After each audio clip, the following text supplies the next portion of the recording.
Unions covering postal workers are pleading for more time before more cuts. 27 First News reporter Jerry Ricciuti joins us now with what workers had to say at a protest today. Jerry? Eric and Dave, as they have for the last couple years now, postal workers across the valley say if changes could be made in the way the system is relating and handled, the United States Postal Service could actually be showing a profit. But as it stands, directors say they need to continue making cuts, something those workers argue will only make the situation worse, not better.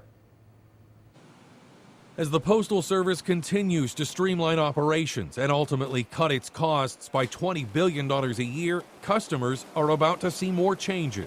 Postal Service is going to take longer to get your mail where it's heading. That starts January 5, just after the holiday mailing season. Directors with the Postal Service confirm the new eased standards will mean 2- or 3-day delivery for first-class mail items that now take just a day to reach their destinations.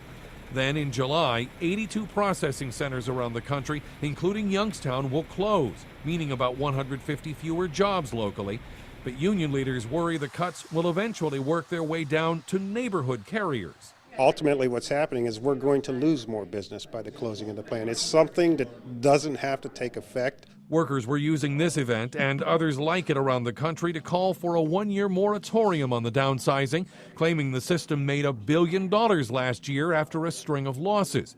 However, figures from the Postal Service state while revenues are higher compared to last year, so are expenses, adding mail volume is down nearly 2%, and first-class mailing, which is the most profitable, is down 53% over the last 10 years. It's got to be a system that pays for itself. You know, ultimately we've got to figure out a better model. While Portman says he'd like to see the Postal Service come up with new sources of revenue, workers say they have already started handling neighborhood deliveries for companies like FedEx, and more is on the way. We're going to start the Amazon deliveries on Sunday. We're doing what we need to draw business back. Senator Portman told me this morning he'd like to see lawmakers take up a debate on reforming the postal system before the end of this current term, but he also admits he doesn't think anything's likely in terms of legislation coming out of it. Dave?